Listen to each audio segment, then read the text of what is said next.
Good afternoon, everyone, and thank you for joining today's webinar. It's titled Data and Accountability for 2020 to 2021 and More. My name is Veronica Parker with CAEP Technical Assistance Project, and today's presenters are Dr. Carolyn Zachary with the CAEP office. Javier Romero was supposed to join us today, but unfortunately he was unable to.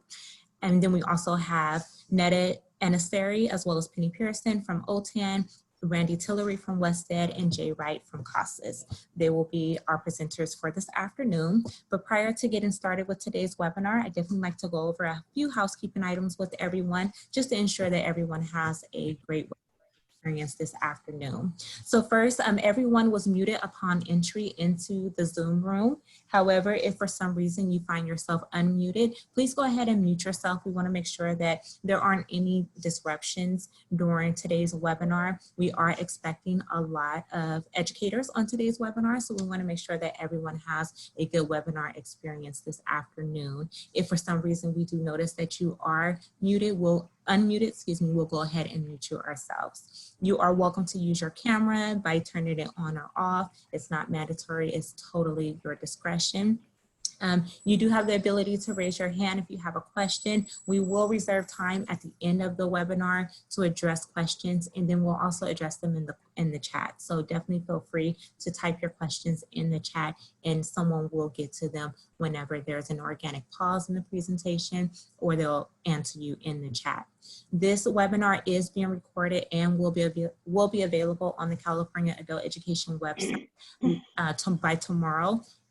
And along with the recording, we'll also post the PowerPoint presentation as well as any other supporting documents that go along with today's webinar. Prior to today's webinar, you should have received a copy of the PowerPoint presentation, and we'll go ahead and update the chat with the PowerPoint presentation just in case you did not receive it or was unable to access it at that time. And again, use the chat to ask any questions, share resources, communicate with one another. And again, we will be answering questions in the chat, so definitely feel free to use that. If you experience any technical difficulties during this webinar, let us know in the chat and we will address you via a private chat. And how that would look is our name, so CAEP tab, and it'll have private in parentheses in red. So that's our way of communicating with you without disrupting the webinar to address any technical assistance needs you may have. We are taking attendance for today's webinar. So if you have logged on and you are using a name other than what you registered with, definitely be sure to let us know who you are in the chat so that we can capture your name appropriately in our attendance records. Again, if you've used an acronym, you've logged in with your consortium name, or you've used your agency name or something like that, definitely please let us know who you are so that we can make sure that we capture your information correctly in our attendance record. So that is all that I have for now, and I will turn it over to Dr. Carolyn Zachary, who will get us started with today's webinar. Are you there? I am. All right. Well, good afternoon, everyone, and welcome to the webinar. I have the pleasure of going over a couple of slides with you related to, first of all, the agenda. And today on our webinar, we're going to talk about COVID-19's effects on adult education. We're going to do a CAEP overview for the 2021 academic year. We'll talk about distance learning strategies. We'll also have, with OTAN, we'll have Randy Tillery talk about the college's MIS reporting, and then Jay Wright will follow that, talking about TE reporting and for the 2021 year, and then we'll end with some questions. So we could go on to the next slide. All right, and so next slide. Oh, I'm looking at two different screens, so I have to look at this screen. So we know that based on our survey data that most of the agencies in the state closed during COVID and really moved to distance learning options.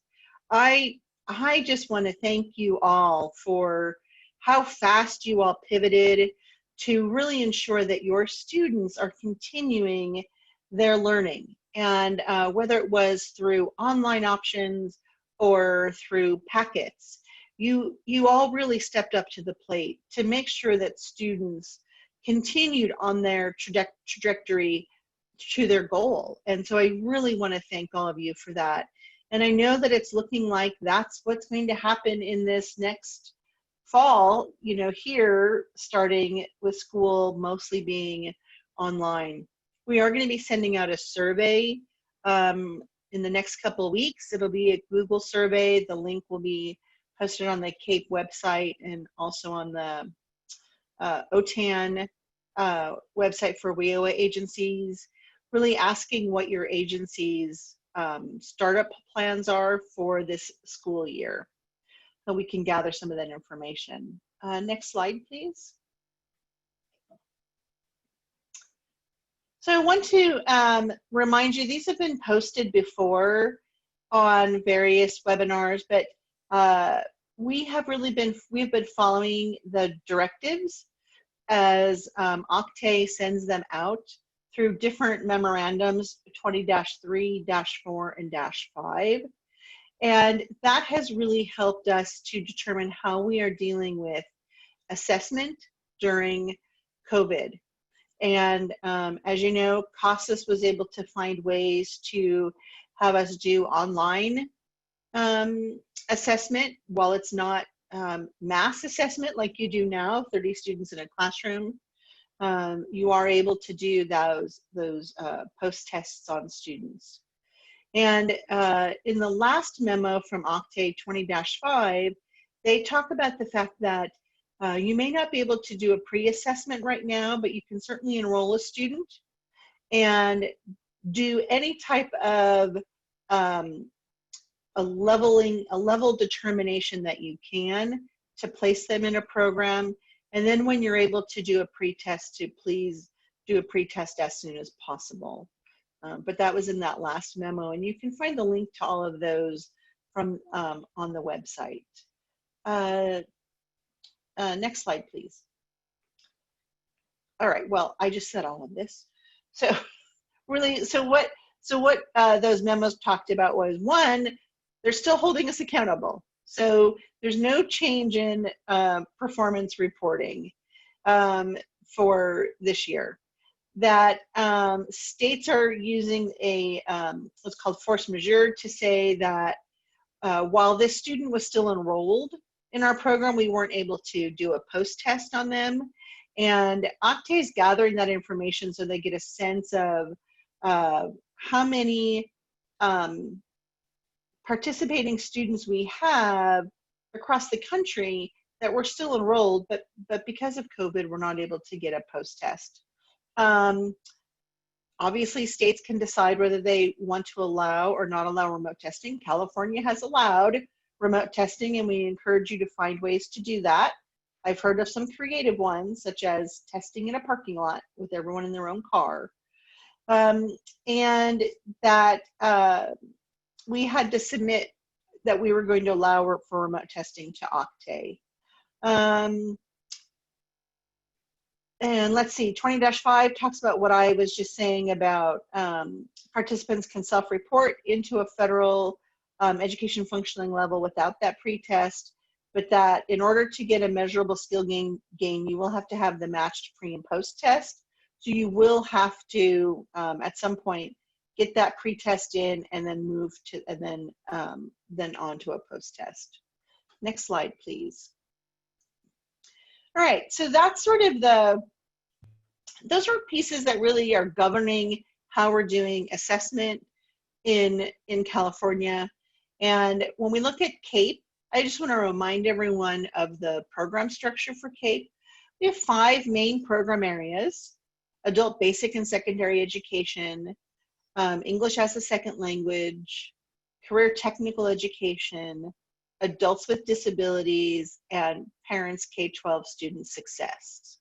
So those are those 5 main areas. Next slide, please. So same information. Go on to the next slide.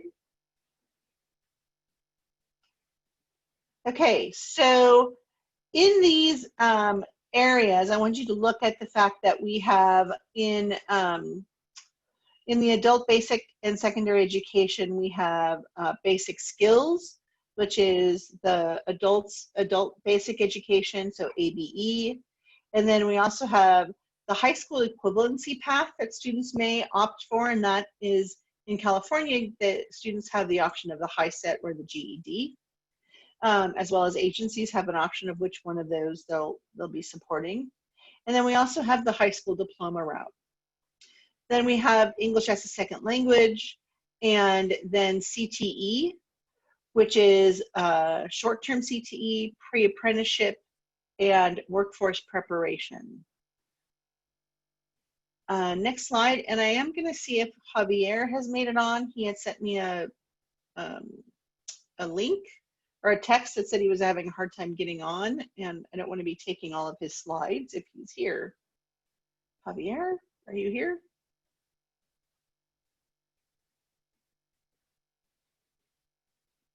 Okay, well, not hearing that.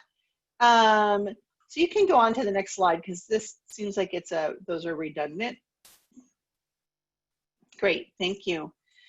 So when we look at those program structures and the primary programs that we offer, we also want to then look at outcomes for our students and how we are going to help our students to be successful in reaching their goals.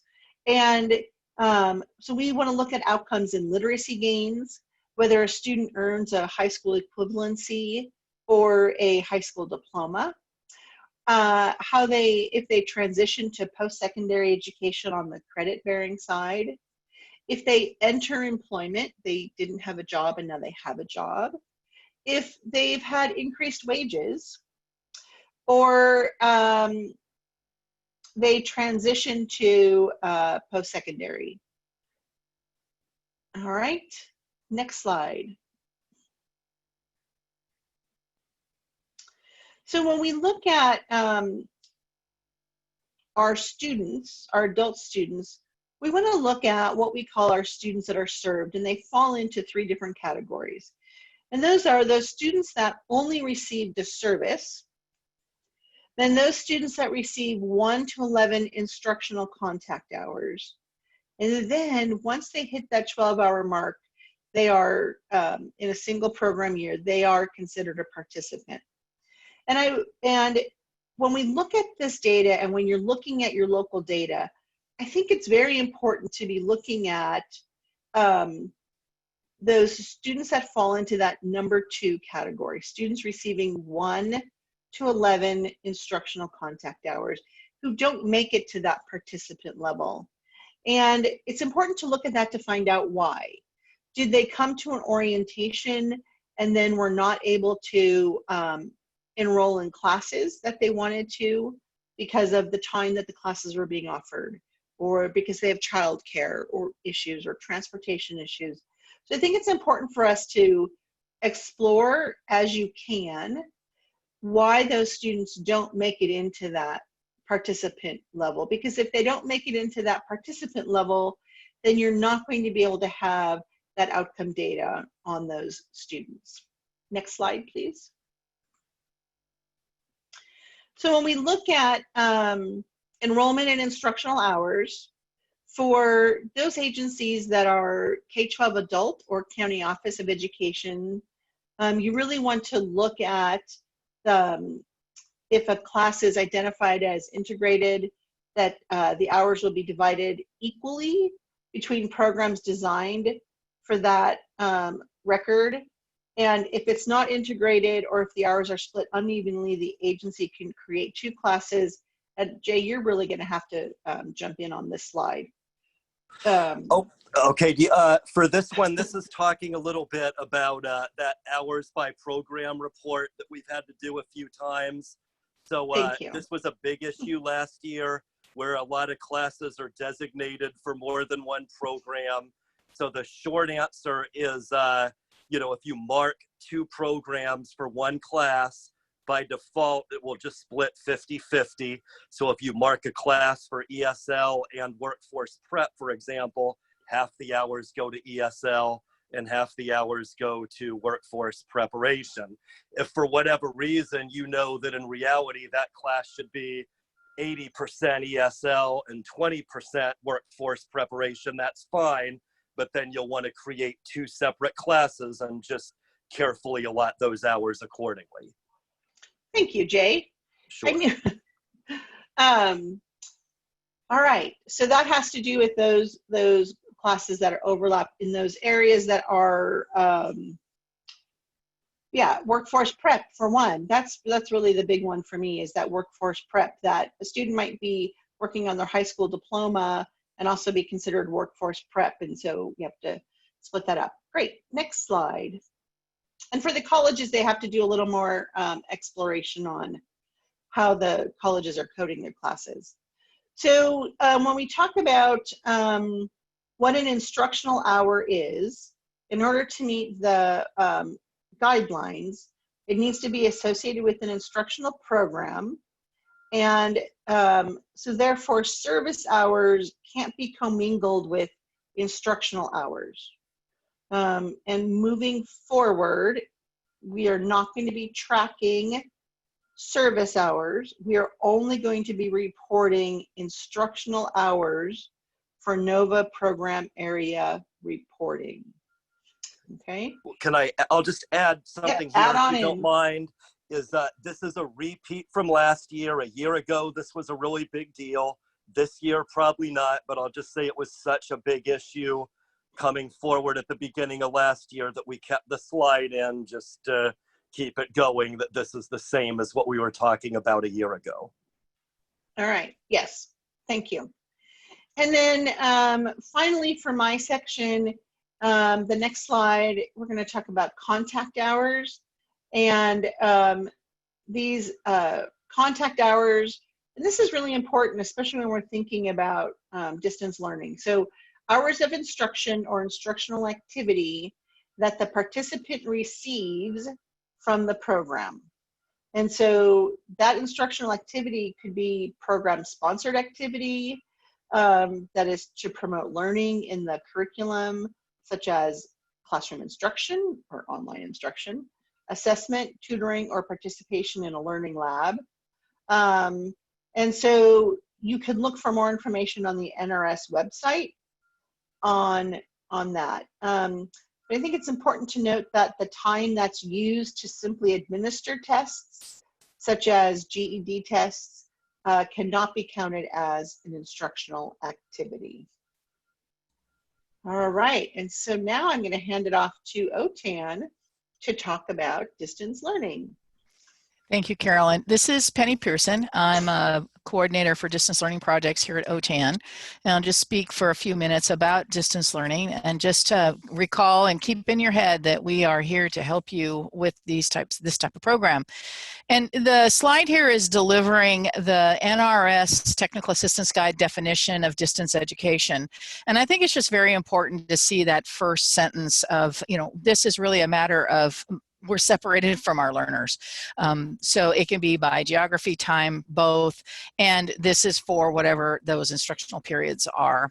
And the method of delivery, I want everybody to keep in mind that you have a lot of flexibility here. You can do this through media, it could be print. I mean, I will say it, the good old-fashioned paper packets still work. You can have your teachers do audio recordings, you can do video recordings online, you can have them working in computer software programs. So there's lots of options for allowing learners to continue toward their educational success. So teachers have the tools necessary, and if they're a little uncomfortable, there are resources available to help them to learn about these new tools of communicating and engaging with learners at a distance. And these are the most common ones that are listed on the page here in terms of, mail still works good, snail mail and email, and telephones as well. And of course, we have all of the online tools, and we have a lot of teachers that use resources like WhatsApp and many others, Remind, and those ways to engaging with learners. So this is the definition. It's really that matter of being separated by space and or time. So if we go to the next slide, we'll talk a little bit about some of those educational strategies that can be brought to bear. And again, this is also defined in the technical assistance guide, and there's links on the side, and I don't know if maybe Veronica has a moment to drop those into the chat so folks can get to it. But there are the definitions within the NRS does have a differentiation between blended and distance. And it's looking at distance as anything over 50% of the instructional time. So, and that can fall into several different categories of how do you determine these hours. And these are these different models that it talks about in the technical assistance guide: clock time, teacher verification, and learner mastery. And so I'll give you just the short versions of these real quick, but they're wonderful opportunities and flexibility, I need to say flexibility, of how agencies can track their learners. So the clock time models is just, what are those contact hours based on elapsed time that a participant is connected to or engaged in some kind of online or standalone software program that typically tracks time. Many of you may already be using those types of programs online, where you can go into the back-end database of your learners and you can see exactly how much time they spent on the learning module, the lesson, the project, whatever the case may be. The pros to this, of course, is that the system captures that time. The data can be typically uploaded into your reporting software. The cons of that is teachers may not always have a full understanding of how their learners are progressing, and that's typically needing more training. Are they really learning the materials, or are they just kind of hanging out in the software? Most software programs have contingencies, like if you're inactive for a certain period of time, it automatically logs you out. So it does provide ways that teachers can keep a closer eye on that clock time model of how their learners are remaining in the program.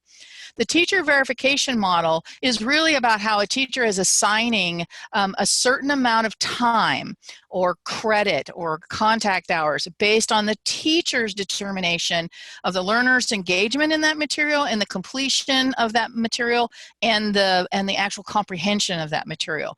And the teacher makes that determination because they're typically the ones that are reviewing the curriculum, they're writing the curriculum, and they're delivering the curriculum. So the last model listed here is the learner mastery model. Now this is something that is my personal favorite, so it's my opinion, is a way of a teacher being able to, because they're the teacher, they know their materials, they have an assignment of a fixed number of hours of credit based upon the learner passing some type of cumulative assessment on the content of the lesson, the course, the unit, the module, something. And this can be done provided by vendors, where they will say, yes, we have tested with our learners, and it typically takes a learner 3 hours to get through this lesson in order to achieve a learning mastery of 80% or better. Some teachers will put that mastery level higher, and that's entirely at the discretion of the teacher. It's just, how are you going to report those hours? So this is something that allows the learner greater flexibility at a distance, because they're going to do their studies, from 10 p.m. to 2 a.m. and teachers are going to deliver direct instruction via another means or method, such as online conferencing like Zoom, or perhaps asynchronously when they deliver, working with discussion boards online in an online environment. So these types of strategies are not only covered in the technical assistance guide that's linked there, but also we're providing a link to what's called the Ideal Handbook. This is a partnership that we have with World Education, and they've worked very diligently on creating literally a handbook, how to do DL, okay, distance learning. And that particular document provides information on how do you set the stage for a distance learning program, how do you work on recruitment of learners, how do you screen learners so you ensure that they are successful in this endeavor, providing really good orientations to online distance remote learners, and then what does that instruction look like online, what does the assessment look like online, and then some other considerations that administrators may have for creating and or monitoring and growing a program like this for distance and blended learning. So So if you have questions in these areas, you can always reach out to OTAN, myself. My colleague Netta Anasari will talk in just a moment about some other resources that we have available to help teachers not only understand the technologies available, but also we can help with if you're looking to grow, start, or even refine your distance learning programs. We're definitely here to give you a hand. So I'll let us go to the next slide and allow Netta Anasari to talk about some of these other resources. Thank you, Penny. Netta Anasari here from OTAN, Technology Projects Coordinator. And I wanted to say that, Penny briefly discussed all three models, and she actually did a complete webinar on some scenarios and some other guidance. So you can find that on our website. If you need a little bit more information, the webinar is recorded and there is a slide deck attached to it. All these links on our slides today are live, so I noticed that Veronica added the presentation, so you can definitely download it and then you'll be able to access all these links. So the OTAN website will be your home to find everything, resources and tools to help support you when you're building your distance learning programs. So I want to bring your attention to the COVID-19 field support page where you'll find additional resources along with links to help you guide you to the webinars and slides that we've done over the last several months that are recorded and have presentation slides attached to them. The Teaching with Technology resource is additional assistance and resources and tools to incorporate into your courses, your distance learning courses.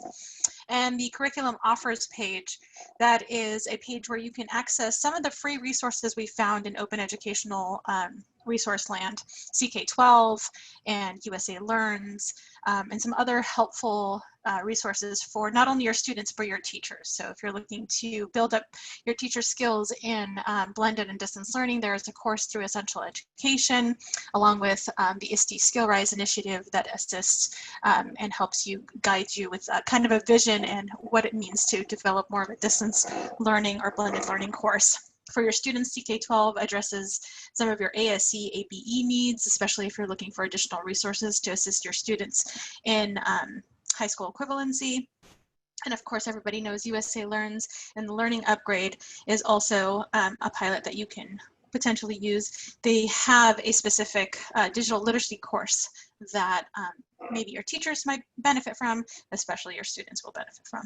I definitely want to remind you that the membership for OTAN is free. So if you're not already a member, definitely sign up to become a member, because with that, you'll be notified immediately when our webinar series and when we're offering webinars and what time they are, so that you can attend them live and or tune into the recordings, along with the YouTube channel, which will have all of our recordings. And if you haven't already followed us on any of our social media platforms, please do, because in addition to getting an email to remind you of all of our upcoming webinars, our social media will also be reminding you. So, and I will look at the chat and see if we have any questions, but next slide.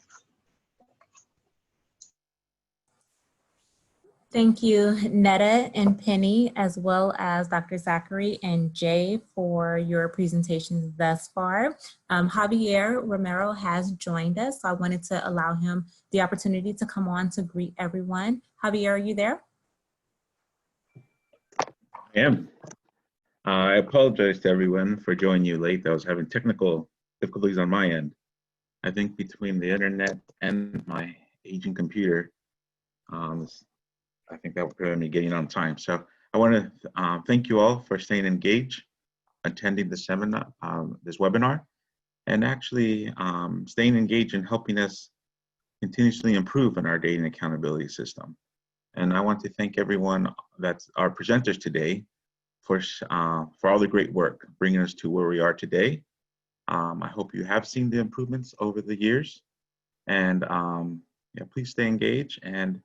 And I just want to assure you all, Neil is doing well. He's recovering. So we miss him deeply, more than you'll ever know. But I want to thank you all and turn it back to our presenters. Thank you, Javier. Next up, we'll have Randy Tillery with Wested, who will be covering MIS reporting. Thank you, Veronica. Hope everyone's doing well today. So I'm going to be talking about two issues at a fairly high level. So first I'm going to be going over issues related to MIS reporting for the colleges and issues relating to colleges who are reporting both into MIS and to TOPS Pro Enterprise if they're WIO Title II funded. And then we'll be pivoting after that in just a brief overview of the launch board. I'm not going to talk about it extensively, mostly what's new or different and what's changing for this year, as well as some of what people can expect to see happen during the coming year. If you are new to CAEP, like you're a new consortium director, agency lead, new researcher or data person, just be aware that some of this may seem like that Jay and I are sort of speaking in code. We have discussed the possibility of doing a deeper dive webinar on data and accountability issues just for new directors and new agency folks at some point in the near future. So look for something like that, I think probably within the next couple of months. So next slide. So this is fairly well-trodden territory at this point, but just to be aware, and this has been the case for 2 or 3 years now, that for the purposes of CAEP reporting and your CAEP data, college districts are required to enter and collect and enter all of their data regarding required CAEP adult learner, student enrollment, and other data into their management information system at the college. Now that's just the data system into which all of your student data goes, whether it's a credit or a non-credit student. Virtually 99% of all of the fields and data elements you need to capture information about your students are in MIS. And then what we get are more validated data records when you upload that data to the Chancellor's Office MIS system or COMIS. The data uploads, it's not a separate reporting process for MIS data collection. So basically you're just enrolling your students, you're entering their data. There are some specialized data fields that you should pay attention to, and I'll note a couple of those as we get further downstream. But your college uploads all of their student enrollment and outcome data to COMIS every year at the Chancellor's Office, and that's the data we use to inform the launch board. There's no separate timelines, there's no separate reporting processes. I'll talk about the timeline for data uploads in a second because it's probably important to at least know those. But you're not saying, oh my God, I've got to report my data now at some sort of specific point in time. It doesn't work on a quarterly basis the way it does with TOPS Pro Enterprise.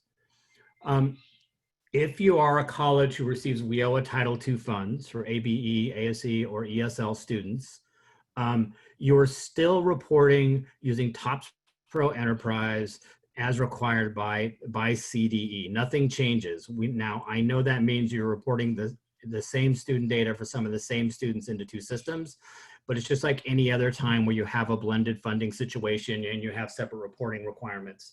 So WIOA Title II has its own kind of specialized reporting requirements, and you still have to report that data on a quarterly basis, just like K-12 adult schools do. So if you're a non-WIOA Title II college, we do have a couple colleges who use TOPS Pro Enterprise to report students who do not have a record in MIS. I'll talk about that edge case in a minute. But you can use TOPS Pro Enterprise to report that data, and we will find those students. So the launch board, which is where all the data goes into, which we update every year, pulls data from MIS or COMIS and from an extract of the TOPS Pro Enterprise data set for all of the CAEP consortia in the state, and we use both data sets. We deduplicate them where the same students show up more than one time, but there are some outcomes we do pull from CASAS, particularly where we get data we don't get through MIS, like EFL gains, high school diplomas and equivalencies that wouldn't show up in MIS by themselves. But just to remember, that MIS is the primary validated data source for students, courses, enrollments, and outcome data for the launch board for the purposes of CAEP reporting. Next. Just a couple idiosyncrasies about MIS. So if you're wondering when your colleges submit their MIS data, they submit enrollment files approximately 30 days after the end of every term, whether that's quarters or semesters, it works pretty much the same. The files that your college submits includes data on all of your credit and non-credit students. When we look at that whole data set, because we do match non-credit and K-12 adult education student records against the credit records to see if students have transitioned into the community colleges or post-secondary employment or post-secondary education. Certain MIS records, like for awards or things like that, do not show up until after the end of the program year. Oops, hello? Veronica, you're getting excited there. So just be aware that not everything goes in after every term, which is one of the things that sort of impacts the development of the launch board and building of the new site is when we get the final records from MIS as well as the data extracts from CASAS. Once again, there's no separate reporting processes, and you should probably get to know your researchers, or if you're researchers, get to know your program people and sit down and review the data that you're entering at least once a term to see that you're capturing everything you should. Next.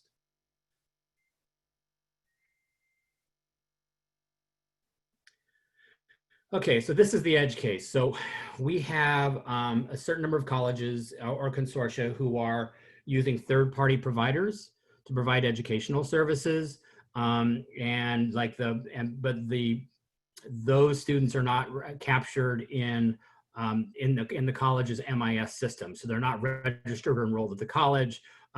So we do have some consortia reporting some students into TOPS Pro Enterprise, and we do capture those students. So just be aware of that. If you're paying a third-party provider to provide educational offerings and you're struggling with this issue, you should probably go ahead and have them report into TE. That is the simplest and most effective way to deal with that. We also have some limited cases where colleges appear to be using community education as a mechanism for delivering CAEP programs. I will not speak to whether that's allowed or not. My understanding through NEO was that is not an allowable use of CAEP funds or for community education courses. But if you're doing that and those students are not in your MIS records and you want them reflected, you should be reporting them into TOPS Pro Enterprise, and the CAEP office will be dealing with the sort of the community education issue later. I mean, generally what we recommend, like when I talk to colleges about this, you can start out by doing something as sort of, not for credit or community education, but you should be ideally transitioning it into non-credit and running it through the curriculum process, so that basically you're using apportionment, and then that frees up more of your CAEP funds for program development or other uses. Next. So for your MIS reporting, and I know that this PowerPoint is available. I'm not going to go over all of these data elements. And some of you who came to our non-credit coding training sessions during the last year have seen this slide.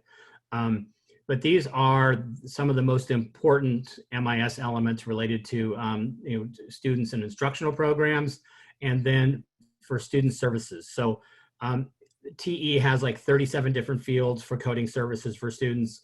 What we use are the non-credit student success elements, SS 16 through 20. So you want to pay particular attention to those because you may or may not be using those to record services for students that you're actually providing services for. So these are very important data elements, and this slide will be available to you to review. We always encourage you also to reach out to me or my team if you have questions about these, or you can go to the MIS data element dictionary, which is at the Chancellor's Office website. It's actually back up there now. Here, another place where there really are specialized MIS elements. And once again, we're not going to go over some of these were actually created specifically for CAEP. And this is so that we're able to mirror the WIOA barriers to employment.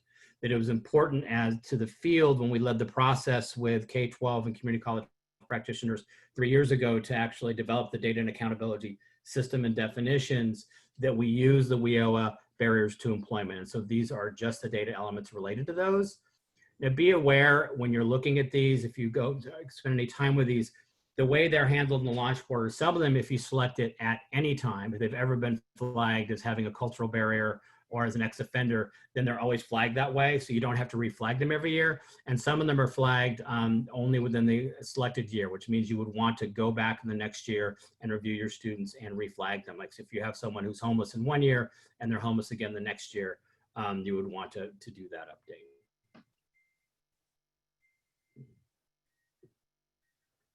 A couple basic MIS reporting issues that come up very often. We had an issue related to educational functioning levels. when we did the original data and accountability work 3 years ago, we identified 3 ways that colleges could capture an EFL gain for a student. One of which was CB21 course progression. So you have math, English, or ESL non-credit courses who have CB21 codes, which was formerly, it was the course level below college level course, which is like a tongue twister. But if they went from like a course that was coded CB21 equals C to CB21 equals B, that would count as an EFL gain. The second methodology was a new data element that we created called SA07, which we sent off into the wilderness and then found out was broken, and it took a while to get it fixed. So there was an issue when you're trying to code an EFL level, and they're all listed, so you can basically pre-test the student, note their EFL level using SA07. Then when you post-test them, if they test at a higher level, then you can enter a second time the higher level, and you'll get an EFL gain for that. The challenge was it was asking you when you tried to enter anything into there to actually identify which of the Chancellor's Office approved placement tests you were using, which didn't really apply. And so we had to get MIS to do a fix. So when it asks you for that logic check, you have to enter Y, and then it allows you to go ahead and enter your level.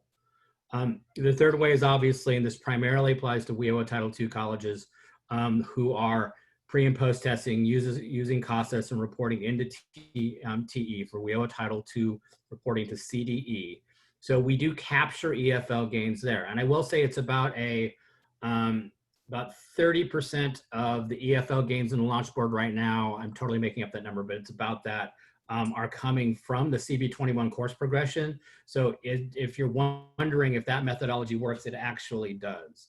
We only saw 2 colleges last year reporting using SA07, I think because everyone had heard that it was broken, but I have been seeing some chatter related to whether or not colleges are using it and how they might be using it maybe this year. So we're thinking we might see some movement on that this year. Next. And this is just if you're wondering about the relationship between CB21 and the educational functioning levels. When we did the original kind of crosswalking of CB21 with the EFLs 3 years ago, they were totally different rubrics. English actually aligned pretty well. ESL was wonky and math was kind of a complete nightmare. But what happened is with the passage of AB 705 in California, Kathy Booth and I worked with the Academic Senate to lead a process with community college faculty and with adult education faculty to align CB21 to the EFL. So now there are 6 levels of CB21 for math, English, and English language proficiency, just as there are in the EFLs. The rubrics for CB21 are more expansive and more textured because we use the Common Assessment Initiative rubrics that were developed quite a while ago that had a lot more detail in them to support each level. So even if you're working in a K-12 adult education environment, it's worth having a copy of the CB21 rubrics so you can really see the additional level of detail that's in there and how it can inform conversations you can have with your college about sort of transition to post-secondary education and how you can leverage that work.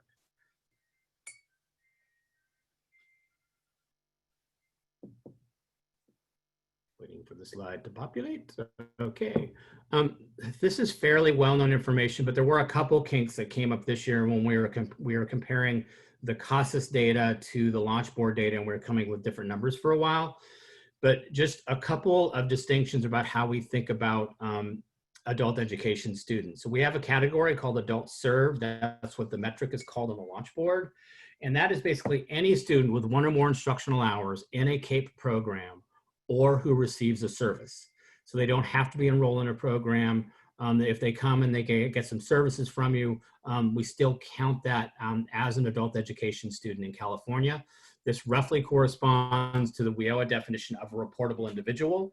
It's just made a little more concrete for the context of how we're handling this in California. And then as Carolyn talked about earlier, a participant is any student who receives 12 or more instructional contact hours of instruction across any CAEP program in the same program year. So it doesn't have to be in ESL or all in ABE or all in CTE. If they did 3 hours of instruction in 4 different program areas and it adds up to 12 at the end of the year, then they're a participant. The importance of the distinction is that when we look, all the outcomes that are reported in the launch board are reported for participants. And so if a student has 3 instructional hours, they just received a service, we aren't currently reporting outcomes for those students. And the important thing to know is that it's important that the data be complete. So sometimes we have found discrepancies in the data sets where we have a last name, or we don't have a date of birth, or we don't have the gender. So we only report them in the launch board if we have a first name, last name, date of birth, and gender. So just be aware of that when you're collecting data from your students, that's the way we count these things. We ran into some issues. So CASAS provides very useful reports to the agencies who are reporting into Top Score Enterprise, but I think the definition of enrollment in that report includes students with less than one instructional contact hour. And my understanding is that it's helpful for local agencies to vet against their own records.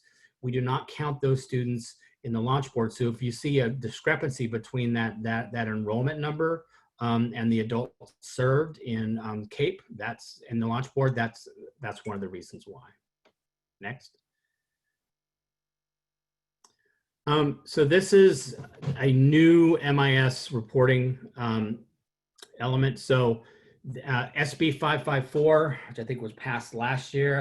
Oh, Carolyn, I didn't put the year in here. I'm bad.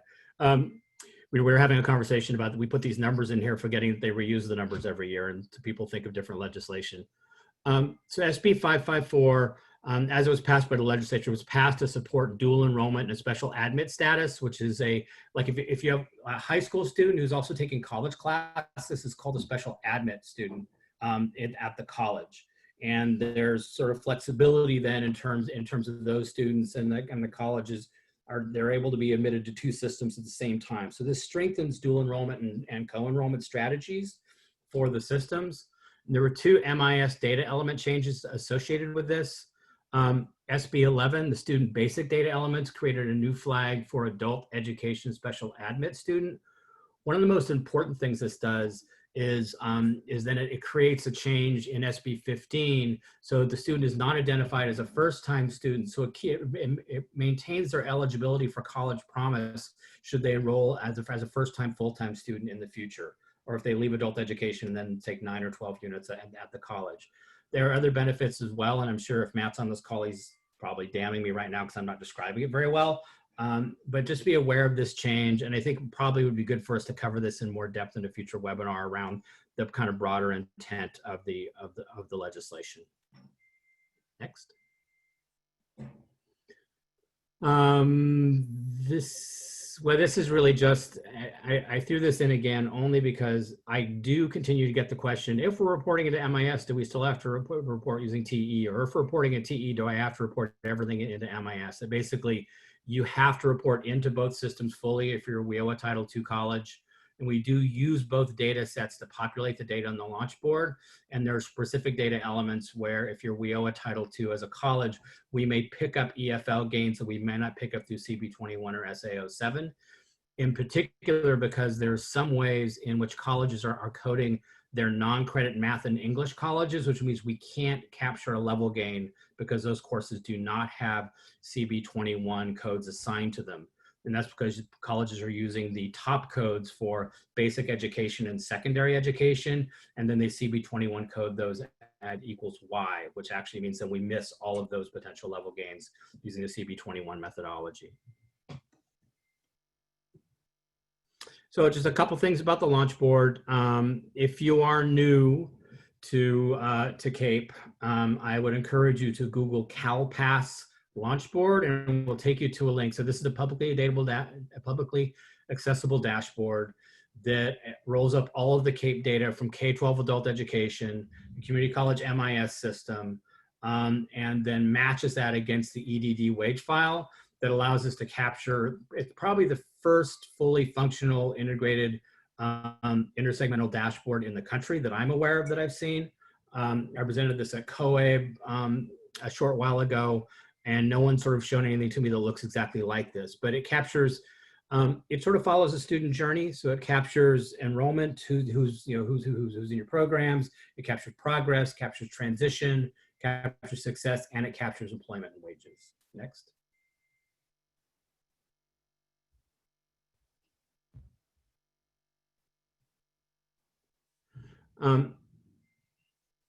Yeah, go ahead, forward. No, go forward. So This sort of shows the metric buckets. It kind of closely models what you saw in terms of the structure of the dashboard itself. But under participation, you can see adults served, participants, you can see program enrollments, you can see demographics for your student population, and progress measures. You can see EFL attainment, you can see workforce preparation milestone attainment, you can see occupational skills gains. We have transitioned from adult basic or ESL to adult secondary education and transition to post-secondary education. We show completion of diploma or high school equivalency and attainment of post-secondary credentials, whether that's an adult education CTE certificate, whether that's a low unit or high unit college credit certificate, or even an associate's degree. Now, obviously, some of these are fairly low numbers as the transition work kind of ratchets up across the consortia. But these are important things that people aren't able to capture in some of the other states in the country. And then employment, we look at employment. We look at wage gains, pre and post participation in adult education, and we also look at living wage attainment. And then on the disags, go to next. So these are all the ways you can slice and dice the data. So you can disaggregate any metric by race and ethnicity. So if you want to see how many African-American students are getting EFL attainment, you can actually look at that. You can look at it by gender, by age. You can disaggregate the outcomes by program area. So if you want to see how many of my adult secondary education students are transitioning to post-secondary, you can look at that. And then we created 2 new categories of visualizations for first-time and continuing students. Next.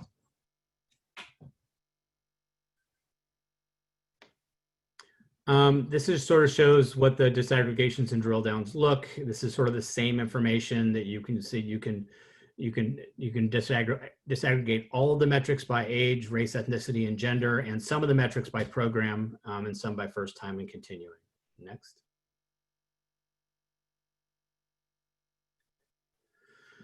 These are just some of the new metrics. I'm not going to necessarily go through all of them. We are, as Carolyn was discussing, we now can report adults served with 1 to 11 instructional contact hours. That allows you to say, like, how come we're not helping more of these students get beyond 12? Service only students, participants in workforce prep, first time or continuing participants. We're looking at participants taking courses in more than 1 program area. So we have a metric for that. Taking courses at more than 1 adult school.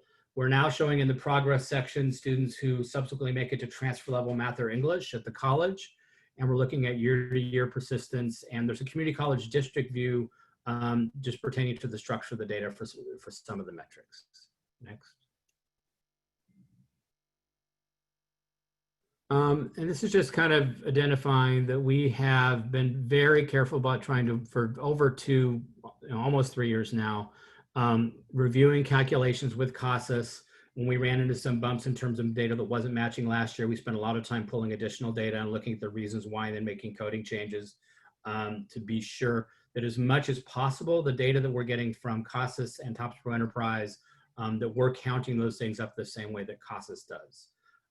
We have the difference around students with less than 1 instructional contact area, but as long as you know why those numbers look different, then we're comfortable with that. And the student success metrics, which is the sort of the one dashboard to rule them all in the launch board. There's an adult education and ESL journey. We try to align as much as possible with the existing CAEP metric definitions. However, the TE reported data for colleges does not get reported in that journey, which is why the EFL or skills gain metrics are so lowly reported there. We haven't been able to get the Chancellor's office to make that shift yet. Next. So for 2021, just some quick things. We're going to be making some user interface upgrades this summer and into the fall. So we're trying to improve the resources and how they're structured. We would like the dashboard to really be kind of self-teaching in a way that you should be learning about data and data types. We should be explaining better to you what you're looking at when you're looking at an infographic and how it's defined and why it's defined that way. You will still have access to the underlying metric dictionaries and all the technical information, but we're trying to do a better job at just being sure that you are able to understand better what you're looking at, particularly if you're new to this kind of data work and looking at kind of educational outcome data, particularly in this format. Build 4, we are shooting once again for the March 1st, 2021, which is the date when the final report is supposed to be due to the legislature for CAEP. So that allows us to kind of meet that deadline in a couple different ways. We're going to be doing a lot of professional development this year. All of the work of our launch board kind of dashboard teams are focusing more on professional development. So using launch board data for program improvement and planning. We'll probably do more work on non-credit code alignment. We would actually like to pull non-credit coding data for colleges and go sit with them and look at that data and explain why it's affecting their outcomes in certain ways. We want to do some training around CB21 and AB 705 to create stronger course sequences to college level courses and programs using the alignment work that we did last year. And then we have a CTE mapping project that's been going on for about a year now, and we're going to be releasing a beta version of a adult education to workforce data tool that we'll be doing some work with the field around this year. And we're going to be looking at some maybe cohort-based metrics this year.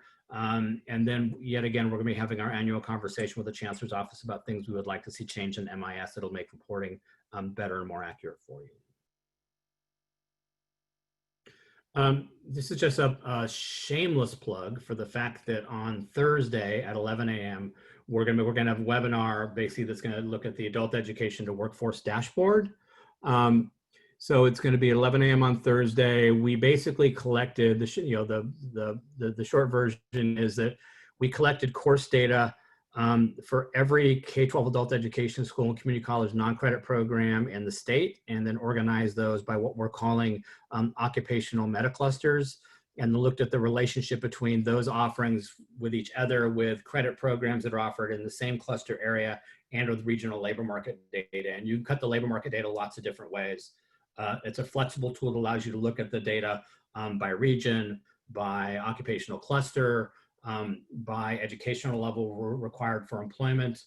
So it's a really interesting tool. We're really just trying this out for the first time. So we'll be showing that on Thursday, and we encourage you to hop on and hear more about it.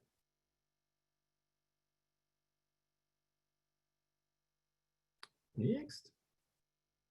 I believe this is my last slide. So this is, you can come back to this PowerPoint, and these are links to various resources. The COMIS Data Element Dictionary, the caladulted.org site, Datamart, CASAS, Launchboard resources. And then we also built a Launchboard FAQ document based on the work we did in the non-credit coding sessions this year. That's a pretty large document with a lot of useful information, and we encourage you to go there. And I think that's all I've got. Yep. Thank you, Randy. We will continue the presentation on with Jay from CASAS. However, Randy, there are quite a few questions in the chat. So if you'd like to address those, that would be helpful. If not, we can save them till the end of the webinar. Can I do them in the chat, some of them? Yes, absolutely. Right. Jay, are you there? Yes, I am. I was just waiting for my cue. So is this it? Is this the cue? Yes. Can everybody hear me okay? Just making sure. Yes. Okay, sorry. All right, so anyway, moving on here to slide 39. We can go to the next slide. I'll just, before I jump into the specifics, I'll just say these are a little bit all over the map. There's some intro level slides and some advanced level slides. Definitely a mixed level batch here. So this is what we were talking about at the very beginning. When we looked at the outcomes, we aligned it to the federal system. So the feds have their measurable skill gains and other indicators. We basically use that to come up with the 6 areas of CAEP outcomes. Next slide. Detailed here in this next slide 40. This is one that probably most of you have seen, you know, many times. This just lists the 6 categories of CAEP outcomes and itemizes out exactly which outcomes fall into each of those 6 categories. Definitely a peat and repeat. Next one, I think another peat and repeat. This is detailing the literacy gains area specifically. Of the 6 areas, this is definitely the one that generates the most questions. Part of that is because it's, you know, the one that includes pre and post testing. Part of that is that that's where we've added some retrofit areas, to mark measurable skill gains for programs such as CTE and workforce preparation. I won't go into all of them here on this slide, but this just shows you what the literacy gains are and how we account to it. Obviously for pre-post, we use the actual test results. For some of those other categories, we've specified particular bubbles or check boxes to serve as the way you mark it. Next slide. Okay, what we're going to do is not go over every single outcome in the interest of time. I did note a lot of new folks kind of interested in maybe a lower level session. So, I will take that to heart, that we might want to schedule something here later in the month or in September that kind of gets into the CAEP basics. But for now, we're just going to select specific areas that tend to generate the most questions. So one of them is the high school area of high school credits. That is, in CAEP, we use the high school credits outcome that's been identified in the WIOA federal system. That is, instead of showing gains through standardized tests, you're showing gains through credit attainment in a high school diploma program. So what the feds say, if a learner advances from ASE low, which is the 9th or 10th grade level, to ASE high, which is the 11th or 12th grade level, within a year, that basically constitutes a measurable skills gain. There are ways to mark high school credits in TE. However, every district manages it a little bit differently. So we've decided all along that that just won't work successfully. So we use this self-reported level field, as you can see in the screenshot, where you can mark ASE low at the beginning of the year, and then sometime later in the year, you mark ASE high to show that that student made progress through high school credits. Next slide. Okay, the next big highlight is, this has probably been the biggest one, this is a major repeat and repeat, is we have 2 literacy gains, quote unquote, outcomes that we've identified for CTE and workforce prep programs. That is, for ABE and ESL, we do testing. For CTE and workforce prep, probably not, but we want to have other ways to show that those students are making gains, just like students in ABE, ASE, and ESL are. So we have what's called occupational skills gain and workforce prep milestone. These are, there's no real specific error you make if you confuse the two, but I would say in general, use occupational skills gain to record a partial accomplishment of a longer term program, whereas workforce prep milestone represents full achievement of a short-term program. So the example for occupational skills gain is, you've got a welding student, who is, in a 5-semester long program. The student completed the first semester. They passed a quick little exam to show that they're on track. So they now move into module 2, or the second semester. That would be an example where you could record occupational skills gain. The example for workforce prep milestone would be a 15-hour class on job search strategies. So they finish all 15 hours, they're still around. So that would be an example of workforce prep outcome. You can see in bold, we put the skills check or the written test in there. A lot of you remember from last year, that is how we modified this a little bit, is at the federal level, they changed this from skills progression to passage of an exam, meaning that it's basically the same federal outcome, but the feds were saying, yeah, there should be some sort of written documentation that shows that the student really made this progress. So we basically passed on that love to CAEP outcomes last year and modified these definitions slightly. That's what's in bold in the slide. Next slide, please.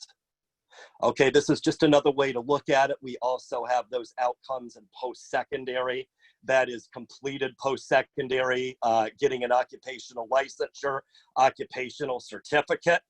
So we're comparing that to these literacy gains we've been discussing. So for literacy gains, that's either partial completion of a longer term program or full completion of a shorter term program. We would say this outcome rises to the level of post-secondary when the student achieves full completion of the longer term program. So using that other example, You might say the student moves from module 1 to module 2 in that 5-module welding example. That would be an example of occupational skills gain. That is, the student progressed within the program.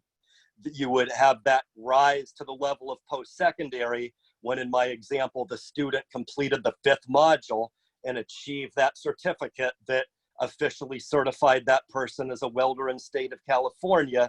That's when you would mark the licensure certificate.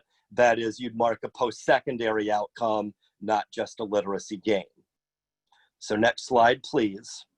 So this is looking at it from the federal level. You know, again, we had that called skills progression.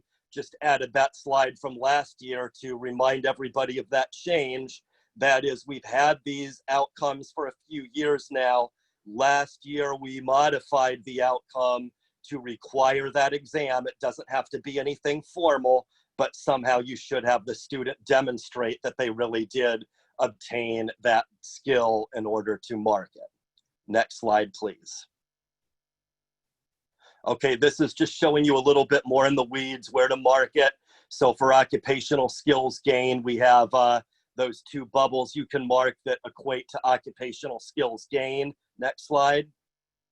And then the 1 bubble, acquired readiness skills for workforce preparation. A lot of you have noted they're not always the perfect bubbles. They're bubbles we selected in 2016. We realized there were choices that don't make complete sense, but we've kind of erred on the side of caution and just sort of kept it the same way, knowing that we've disseminated this documentation all over the state now.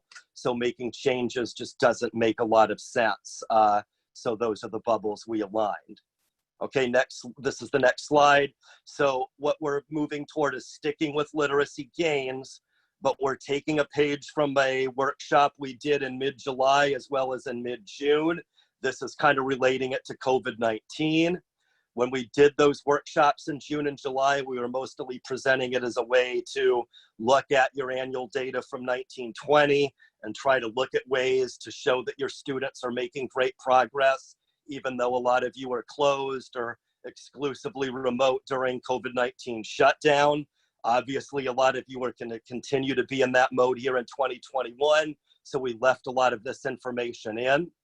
So this is, you know, some suggestions we made a month ago. We're continuing them here. So we know that we're doing distance learning. Penny and Netta presented a lot about that earlier. So we're looking at achievements that we're, you know, getting as a result of those distance learning classes. So you can still do remote testing, as Carolyn suggested. Lots of creative ways to do site testing, the parking lot testing, and so on. So a lot of you have come up with really good ideas to do testing. But all that said, we know that the way it is now, it's much more difficult to test large volumes of students than it normally is. So we're looking at other ways to show that students are still making outcomes and still making good progress. So we're using that passage of exam outcome as one example. So one example would be if they're passing an informal exam, such as a virtual assessment, maybe a written assignment, oral interview, some of the activities you might be working on in your virtual class. Another example might be a skills demonstration and workforce preparation activities. That's obviously a real generic neutral way to describe what a lot of you are doing in programs such as EL Civics. Next slide. Okay, so one way we were talking about are virtual assessments or written assignments. So Penny talked a little bit about learner mastery earlier. That is, you're defining, you know, what activities the students are doing, and you're crediting the hours once the students complete those activities. You know, I think Penny referenced, you know, one way you could do it is provide a simple exam that the students pass at the end of, you know, completing the video or educational software or web-based instruction or whatever it is that the student was doing. You know, as you might have a short class or a short quiz the student passes in order to record hours. That would be one example of the informal virtual assessment where you could record that the student made some sort of workforce preparation milestone. Another example would be educational software. A lot of you have moved into that a lot with distance learning and so on. A lot of those higher end software products have quizzes and checks for understanding built into the software. So when students complete those quizzes in the software and they're moving from one unit to the next, that would be another good example. And then a lot of you have local program milestones that you're already doing. That would be another way to record it. Next slide, please. Another way is skills demonstrations. That's been something you've been doing more in virtual classes, you know, without having the ability to test and do other activities. So EL Civics is what I'm it's not exclusively what I'm referring to here, but that's obviously a lot of it where you're doing things like additional assessments or COAPs. So most of those are related to workforce preparation. When students pass those, that would be another good way to show workforce preparation milestone. You know, if they're making a transition to workforce, that would be another good example. And then a lot of you will have students that are co-enrolled with Title I. So if they're making transitions to Title I or completing some of those activities in Title I, that would be another good opportunity to show student progress. Next slide, please. Okay, here's another blanket slide for another one of those 6 categories. We showed literacy gains. Now we're showing another one, transition. We are just being selective, you know, and choosing the ones where most questions have come up historically. So this transition area is another one where we get a lot of questions. So we have transition to ASE, CTE, and college. ASE is all under the hood. That's just basically the student starts in either ABE or ESL and ends up in either HSE or high school diploma. You don't need to mark anything, that's automatic. There are some bubbles for showing transition to CTE or college. You can see we've got those 3 to show that they moved to CTE and those 2 below to show that they moved to college. Next slide. And this is the graphic we've had for quite a while to try to map out exactly how those transitions take place. That is, the starting point is either in K-12 adult ed or non-credit community college, specifically ABE, ASE, or ESL. And then in order for it to be a transition to CTE, they're moving either to K-12 adult ed CTE or community college CTE. If it's a transition to college, they're transitioning to 4-credit community college. Next slide. Okay, transitioning to services. So again, we're continuing to record services. We have supportive training and transition services. Those are just the 3 categories the feds have. So those are the 3 categories we have. You can see them in the screenshot. Next slide. Supportive services are directed mostly toward the individual. I like to say they're services that address personal needs, that help make the person whole so they can perform better with their instruction and focus more on their instructional issues rather than their personal issues. Examples would be childcare, transportation, and so on. Next slide. Training services are more specific to their instructional program or what they're doing at your school, you know, working on, you know, getting a specific occupation, you know, meeting qualifications for a job, for workforce training, for college, and so on. Next slide. Transition are similar to training services, but they're more specifically geared toward transitioning to employment, workforce training, or college. Next slide. So we had some updates related to services, just like we did for outcomes. A lot of you have been reporting, you know, a lot of services that you've been providing a lot now that we're in COVID-19. You know, lots of types of services have been increasing. Here's some examples that we've been hearing a lot about. Healthcare services, obviously, financial services, lots of digital literacy upgrades going on as we move to distance learning. So a lot of those things that we're all doing naturally with our students to help them recover from COVID-19 and or to keep them on track with instruction in a virtual environment. Those are a lot of short-term services. So what we're saying is there may not be a match in every situation, but it's definitely true that a lot of those, you know, we'll just say that crash course in distance learning that we're all taking includes a lot of additional short-term services. So we're just saying there's a lot of things you can mark in the services section that really do apply with what a lot of you are doing. Next slide. So the first one just gave practical examples in real world. Now we're basically giving you really the same examples, but we're just giving it in, you know, services speak. You know, these are the specific check boxes you might use that equate to some of those areas we were talking about that have happened a lot here in the area of COVID-19. Next slide. Okay, here's just a, you know, little chart for services, just like we have for outcomes, the 3 types of services and some examples of common services that fall in each of the 3 categories. Next slide.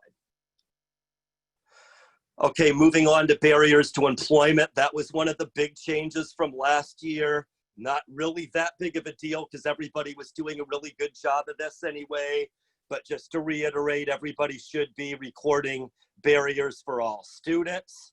You know, we've been aligning these barriers to federal WIOA 2 barriers.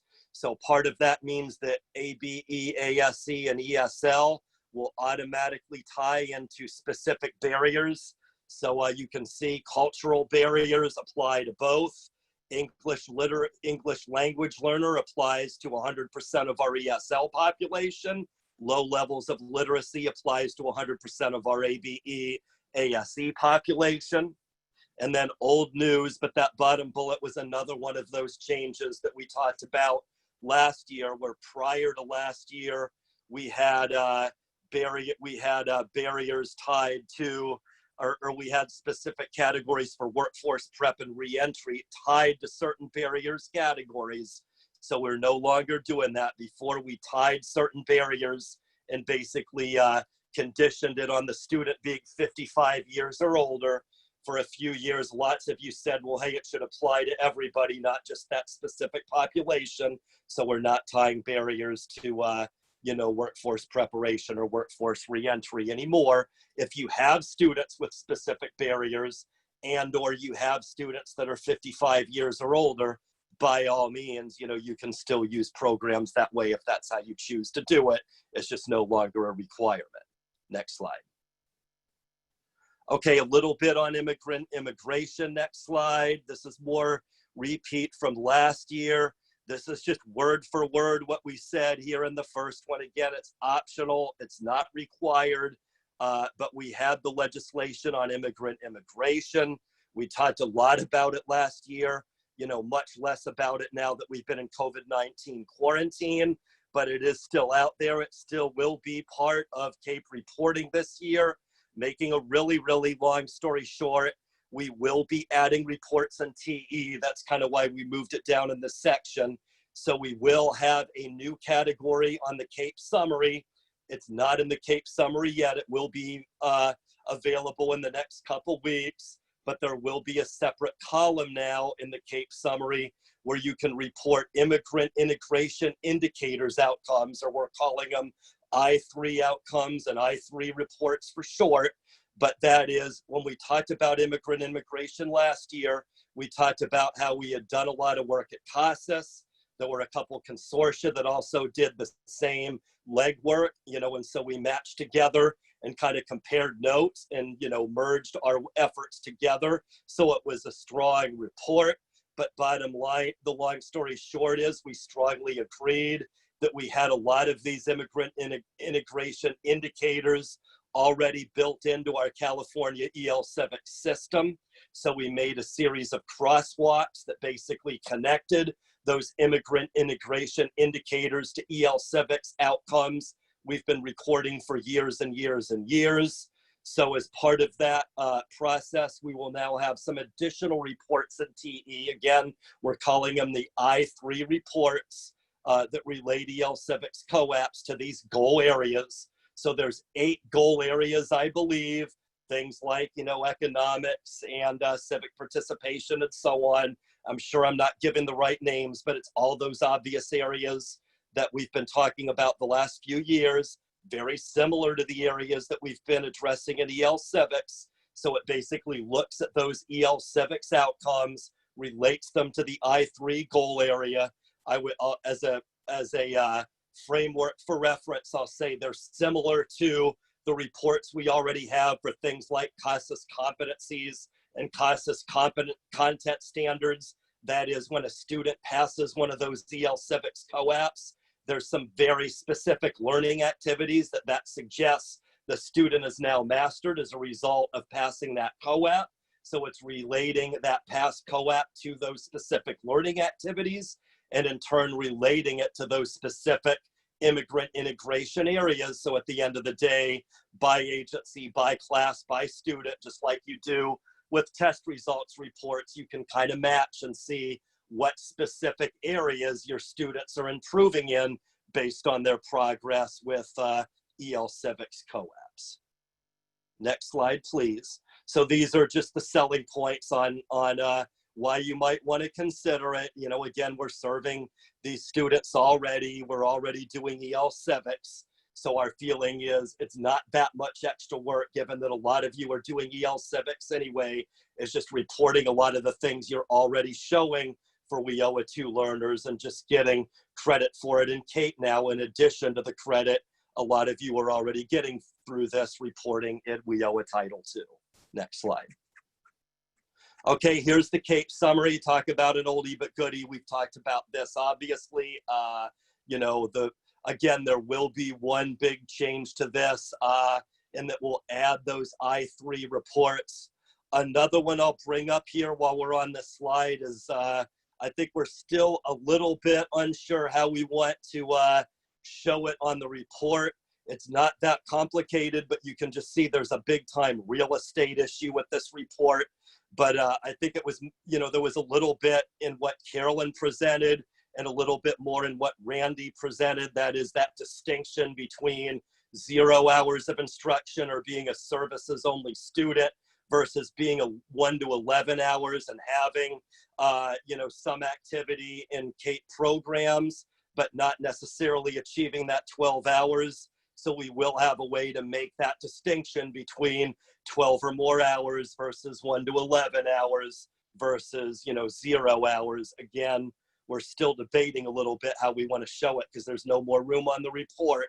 But just an FYI, those will be the two big updates to the CAEP summary for 2020, 2021, and they will both be available here, I'll just say, by the end of August. Next slide, please. Okay, we also have the CAEP data integrity. I think most of you are familiar with this. Again, the 27 data elements. We've been using this as the report everybody includes with their quarterly and end of year data submission. It includes a lot of, you know, a lot of information, you know, important for our reporting. It includes information about demographics, hours of instruction, pre and post testing, barriers to employment, hours between tests, and so on. That is all kinds of different issues that are relevant to the different reporting areas of CAEP. Next slide, please. Okay, this is what we've called the bubble boy slide, another repeat and repeat. This is mostly for reference, but this is just showing all of those CAEP outcomes and exactly which bubble or checkbox it is you need to select in order to show that outcome correctly for students when they achieve the outcome. So we've got it color-coded into those 6 different areas. So just to use a simple example, we're coding all the employment outcomes blue. So that very first one, got a job, you can see it's bubbled in blue. That equates to employment, as you can see from the legend below, simply saying, you know, obviously that whenever you mark get a job, that equates to an outcome in the area of employment for CAEP reporting and so on. So this shows you exactly what it is you need to mark to make sure your outcomes correspond to the appropriate area. Next slide. Here is the same information, just in a different way. Here's a screenshot straight from TE. It's letter coded instead of color coded. Same 6 areas, just showing, you know, what it is you need to check instead of showing you on the previous slide what it is you need to bubble. That's in record student records where you get all this detailed information as you see on the slide. Next slide, please. Okay, updates. So beginning of year letter coming soon, should be out very shortly, but it will be the introductory letter covering a lot of what I'm talking about right now, as well as a lot of what Randy and Carolyn and others have been talking about. Next slide. Okay, this one seems bigger. This one's bigger than it seems, or bigger to me anyway, probably bigger to me than anybody else. But there is a new CAEP data dictionary. I'll make this one as clear as possible. I'll just say many suggestions that a lot of you have made for the past few years, but have fallen on deaf ears. And, you know, I've been given all kinds of excuses for why it never seems to quite make it. I'll just say, long story short, is quarantine is let it settle in a little bit better or whatever. But a lot of changes people have suggested are finally here in the CAEP dictionary. It's on that CASAS California accountability page, right there with the WIOA 2 dictionary. But I'll just say, in particular, what everybody's wanted forever and ever, and I've just conveniently ignored it forever and ever and ever for whatever reason. It was not that hard, but I have ignored it, I'm not going to lie, is relating all of that bubble boy information and checkbox information to the data dictionary. So if you're not that big on the bubble boy slides and you wish it was in a more formal data dictionary, it now shows all of those outcomes and indicates exactly which ones relate to CAEP outcomes and which ones are just there for your reading pleasure only. So that's what I think a lot of people have wanted. There's been a lot of revisions to, you know, maybe down ballot things that I think will also be helpful. On the WIOA side, I really think it will be, you know, with that, there's also a summary of changes. So that's more on the WIOA side, but of course, if it applies there, by definition, it applies on the CAEP side as well. So if you look at that summary of changes, again, another thing, not rocket science, probably triple digit numbers of suggestions over the years where I've just conveniently ignored it. But that's another one a lot of you have wanted, and that's another one where now that we're sweating into quarantine mode, it's finally gotten done. So you may want to take a look at that summary of changes. It just itemizes out which one of those which items on the table are actual changes between 1920 and 2021. Next slide, please. Sorry, way too big of a paid program announcement with that one, but that's one a lot of you have been wondering about for a very long time. Okay, data submission, same due dates. The reminder, as always, is it all starts on July 1. You know, again, I think everybody has it now, but one of those you never realize how confusing it is until you get a million questions about it is, again, first quarter is July 1 to September 30th. Nobody's ever confused about that. But again, each quarter gets a little bit larger. That is, the start date is always July 1st, and it's the end date that changes. You know, that is, each quarter gets a little bit larger. Next slide. Okay, next slide. Next slide. Okay, so here's a little bit of a change in how we're doing it. A lot of you have heard this probably on the WIOA side. Long story short is WIOA and CAEP will be the same, where you can do your quarterly data submission, and there's a new wizard that allows you to, you know, a new wizard that allows you to submit your data and the DIR together. There's been a little niggling issue for CAEP and WIOA, where your data's been automatic for quite a while, but you still need to send that little PDF to submit your data integrity report. It's been noted by many that that's a little annoying. So we've had this quarterly data submission wizard in progress for a while. It's been ready for a little bit, but we decided not to use it for end of the year.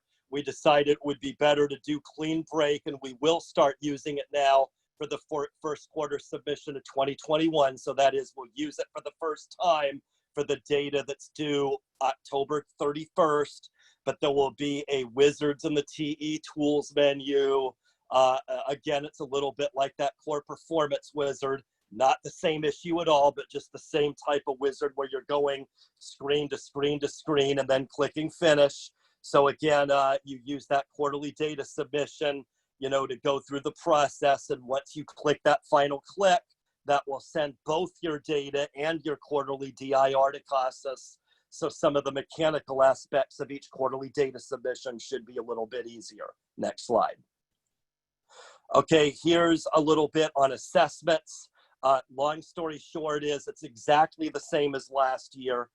If we were in normal times, there most likely would have been some big changes with authorized tests for this year. But because we had COVID-19 and all that, obviously a lot of those federal deadlines have been delayed, way TMI, but there was a big federal deadline of February 2021 that we were a little bit worried about. Now that we've hit COVID-19, the feds have basically postponed that due date until further notice. So we're not really sure what the timeline will be, but we are sure that the list of authorized tests for 2021 will be exactly the same as the list of authorized tests for 1920, meaning for ABE, ASE, we'll use reading goals and math goals. For ESL, we'll use life and work listening, life and work reading. Next slide. We'll continue to use reading or math goals for ABE, ASE, reading or listening for ESL, that too is unchanged. And, you know, again, you've got to have it be the same modality. You can't have a goals pre and a life and work post. You've got to have the modality and the series be the same for both pre and post. Next. Okay, remote testing. Carolyn talked a little bit about that. You know, there were some big webinars that she did with CASAS a couple months ago. Well, let me finish this one up. So here's the link to our remote testing page. Lots and lots and lots of resources there. Some videos, some guidelines, you know, some PowerPoints that should be helpful. So all sorts of information on remote testing. You know, we're working on bigger ratios, moving, you know, forward. We're trying to get it to where you can test more at one time. Lots of you have been testing and, you know, working on more options. But for the latest and greatest, there's the link to our CASAS remote testing page. Next. Okay, part of this is we have a new reading level indicator. I'm not sure if this was covered before or not, but this is what we've been working on a lot here in the last month. It should be available here in mid-August. That is what I definitely did hear from Carolyn at the beginning is she mentioned Octane Memo 20-5, where they basically say it's okay to use informal means for placement, but it still requires a pre-test and a post-test to record a measurable skill gain. So it's basically, you know, staying on both sides of the fence, you might say, for now, but it's allowing the informal placement. So you're not required to use this, but a lot of you have said that, gee, we'd really like to be able to do this, but we don't necessarily have a good instrument at our agency that will do this. So we're developing the reading level indicator. It's no cost if you're already on E-TEST and TE.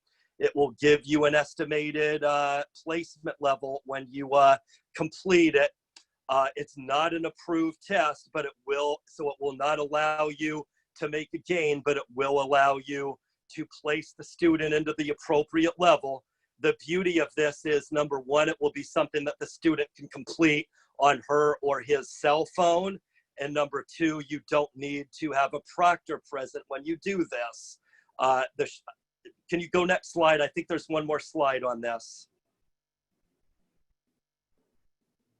Okay, that took a while, but there it is. Okay, so this gets a little bit more into the weeds, where the way it works is, again, the student would be doing it on his or her cell phone, but again, you don't need to administer it through E-TEST, so you don't need to have a proctor present. So if the issue is with staffing or the length of time it takes to go through all those security steps or whatever, the good news is you don't have to worry about either one of those with the RLI, because the student can access it on their cell phone and do it independently. You know, again, because of that, it definitely will not give you a scale score, but it will at least give you that level placement. So if you're concerned here at the beginning about just getting the student in the right level or in the right class, it should work very well for this. And then again, in the weeds, the way you work it mechanically is you send out invitations. You can send out an invitation by text, by email, or both. That is, it's using a very similar functionality to what we've been using for that employment and earnings survey, where with our student portal, you can send out those invitations. So it's using that same mechanism to reach students either by email or by cell phone. Next. Okay, here are those I3 reports. This is just a screenshot. This is an example, kind of a higher level example. Again, it shows you those I3 goal areas, shows you how many they attempted and passed, and gives you a percentage. That is, it's not the same thing, but it's modeled very similar to what we've done with things like content standards and content standard and competency reports already, where it's giving you percentages based on instructional area and giving you information on all those different areas based on class, agency, student level, etc. Next slide, please. CASAS website. Here's all the wonderful things on our website. Next slide. And I think this is where TAP takes over.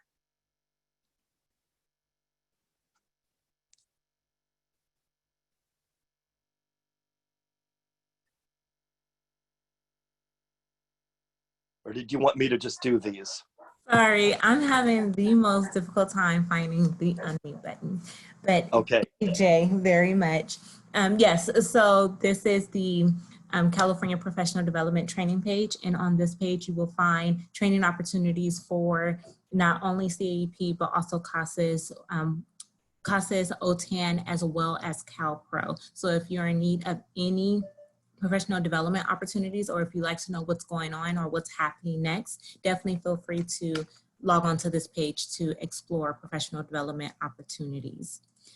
And again, if you have any, if you need support, contact CAEP TAP and we will be sure to help you. And I was attempting to post our other URL where all of our trainings are also located. And then if you go onto caladoed.org, you'll see several announcements that we have right now. One thing that we are promoting, and hopefully you all will be able to join us starting next week on Monday, August 10th, will be our second iteration of the regional network meetings. And so that's an opportunity for us to come together, and the roles will be reversed there. So it will be less of us presenting, but more of a conversation about what things are going on and that are important to you. So one thing that we did this time around is we sent out a Google form where we wanted to identify all of the topics that are important to you in this moment or in this space, and allow you to kind of prioritize your topics of importance as well as subtopics that are important to you. So we want to make sure that we have resources available to you, as well as engaging in conversation and kind of figuring things out and helping you all support one another for things that are going on within your respective agencies, within your region, etc. So definitely be sure to register for the upcoming regional network meetings. They will take place beginning on August 10th, and they'll go August 10th and 12th, then 17th, 19th, and 24th and 26th. So you have 6 opportunities to be able to engage with CAEP across the region.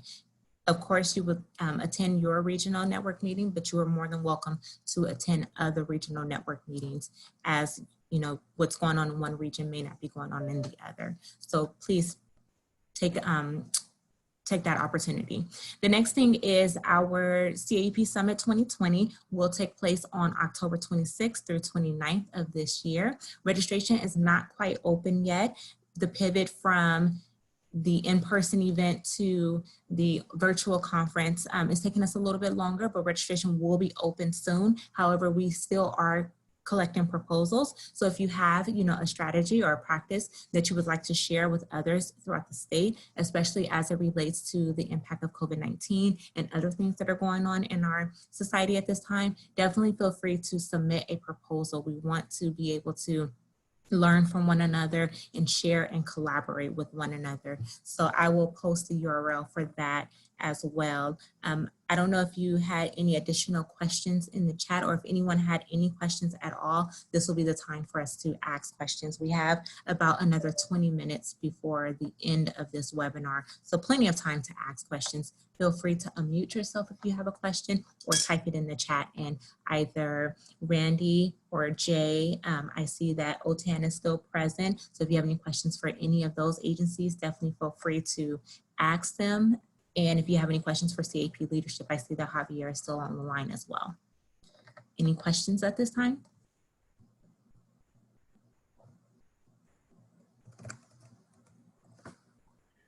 I will say we've been having very vigorous discussions in the chat with colleges during Jay's presentation. Okay, great.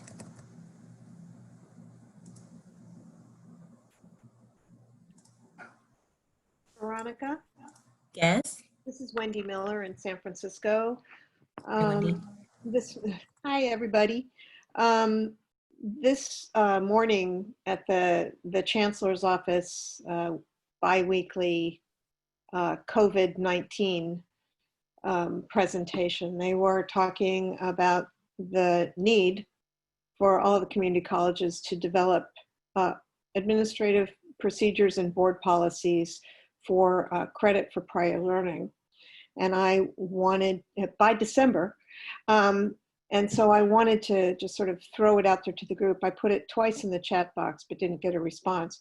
If anyone in the field has taken steps for credit for prior learning, and how is that something we could report up through any sort of data collection instrument? And I will mute myself to hear an answer.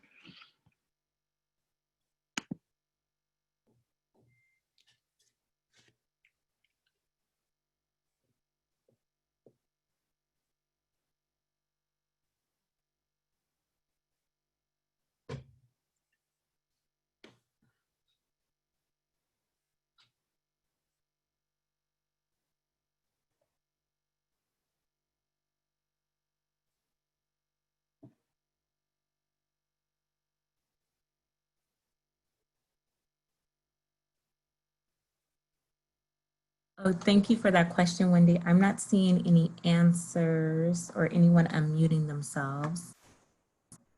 Yeah, Wendy, it seems like there's not, I think everybody's probably in the same place as you trying to figure that one out.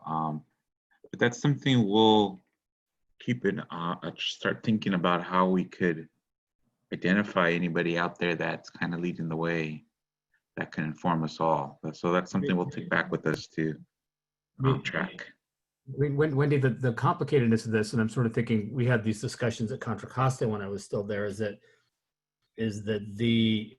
this becomes an issue very quickly between the faculty and at every individual college, right? So basically it's correct.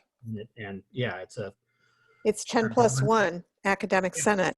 Yeah, it's a shared governance issue, which basically means, and asking the colleges to please do this as quickly as possible does not actually alleviate them the fact that there's no kind of way to apply a solution that across the system. And I'm almost wondering if there needs to be, that almost feels to me that there should be some legislative support for a shared solution for this if it were to happen. I'm just sort of thinking about the way I'd think of it as a dean of my old district. Because you don't really have strong leverage necessarily, depending on where your faculty are with this conversation, correct? Correct. I'm just acknowledging the complicatedness of the problem. I'm not helping you in any tangible way. Let's just be clear. I think I'm just suggesting that it be a topic that we as a group that can think creatively together should spend some time with, because I think it's always good if you have to go through a shared governance process that you present something that they can respond to, as opposed to asking them to develop it. Well, and if you look at the way the language around employment is shifting, there's much more emphasis on trying to help people looking to improve their employment situation to understand the skills they have that are translatable. And one of the ways to help honor or recognize that is actually providing some form of credit for that within the educational system, correct? So I think the question is, how do we kind of form a stance that captures that shift in conversation towards skills and competencies in ways that are persuasive to faculty, and that it probably in some ways can benefit the institution at a higher level, but we'd have to kind of quantify and think about how to parse that out. Great, thank you. Wendy, this is Trina. One out of the box thinking potentially is to looking at secondary model, meaning from high school levels. There's partial credits for homeless and foster students that's mandated. I don't know if that's something that would be applicable to higher ed. It'd be interesting to hear more about that sometime. I mean, this could be a working discussion that we could talk about having with the broader community.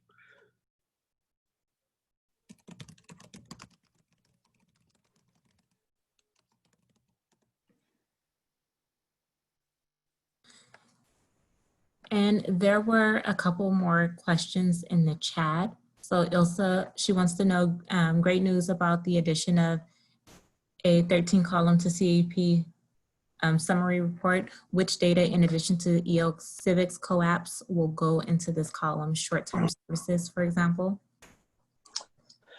I was just typing that one. I'll just say for now, it's just COAPs. I mean, services might potentially work. I guess the short answer is we do have a lot of information that relates COAPs to those indicators, but we don't really have the same information related to services. So it would just be some information we would need to collect and figure out, I think.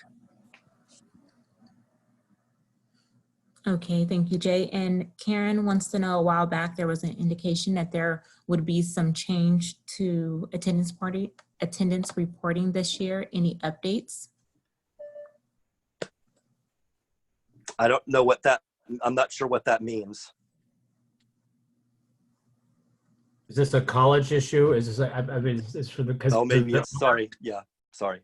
There are changes in how colleges are coding student attendance. So college non-credit programs can now use census rather than instructional contact hours, which is going to create challenges related to how we identify whether someone's a participant, because once you choose basically census as the funding methodology for the course, you can no longer report instructional contact hours into SX05. That's getting too technical, but so we have that in front of the Chancellor's office. The Chancellor's office is supposed to be convening policy groups, and I have that on the policy list for them to discuss the best way to sort of think about how to handle that issue in terms of an approximation of what's, you know, if someone shows up in census, do we just presume they're a participant, but then we would never see anyone who has 1 to 11 instructional contact hours probably.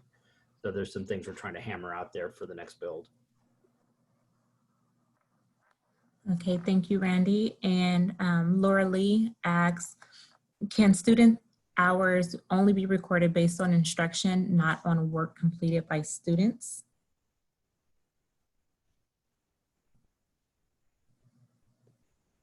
I guess the question is, what do they mean by work? They mean like work that students do outside of the classroom, or do they mean like work like work-based learning? Lori Lee, if you are able to unmute yourself, could you answer that clarifying question, please? Yeah, I'm talking about project-based learning. If we were to do activities, the way that I interpret what you said was that we can't do assessments, and Will provided a little bit more clarification. I was just wondering on the hours of instruction, when we count those student hours, if there are activities that the teacher assigns, if they are project-based learning activities, can we count those as student instruction hours or contact hours? I'm having a little bit difficult problem hearing you. So maybe if there's something you can write out in the chat and we could either, you know, address it here or address it offline.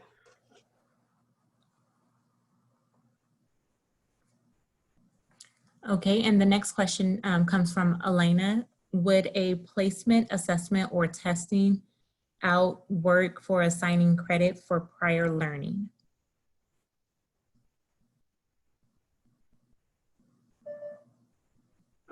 The forms of assessment that you could use for that are going to be based on what the faculty agree to at your college, at least in the college environment. So it would depend on the nature of the assessment and what the discussions were about what you would use for that. Okay, thank you. Kevin, I see a note here saying that you echo Rosa Monica's question. However, I didn't see that. So if either of you can please post it again, that would be great. And then Trina wants to know, is there a possibility to look at secondary model for credits for homeless and foster students? I just indicated that I think if we have a broader discussion about this, these are all things we would probably want to look at in that discussion. But if anyone else has a take on that, it'd be great to hear.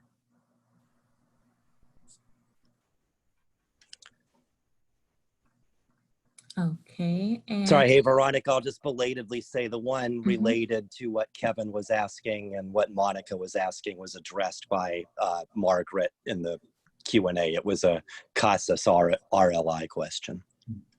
Okay, great. Thank you. And I am not seeing any additional questions.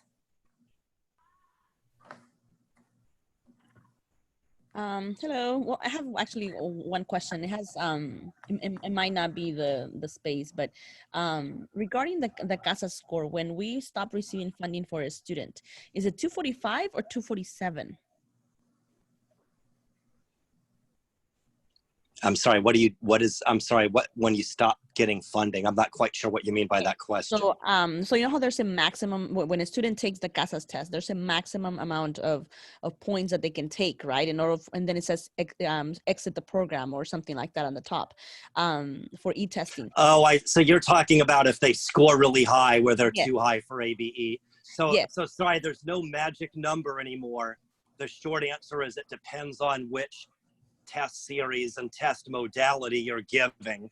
That used to be 236 for ESL and 246 for ASE, but now that we have different series for different, programs, it differs a little bit from series to series where that cutoff is. And if you want, you can email me and it'll be a longer presentation, but there's a series of charts now you can use because again, the different tests have different levels of difficulty. So there's no one size fits all number for all forms anymore. Okay, got it. Thank you. Yep. Okay, great. And one more question came in related to CASAS from Elsa. She says, I take it the CASAS RLI is not paper-based? Right, it's something you do either on the computer or on the cell phone. Okay, thank you, Jay. And other discussions going on, but no more additional questions. So if anyone has any additional questions, now is your time. We have about 7 minutes before the webinar is technically over. So we do have a little bit more time if others have questions. You can unmute yourself or you can type in the chat.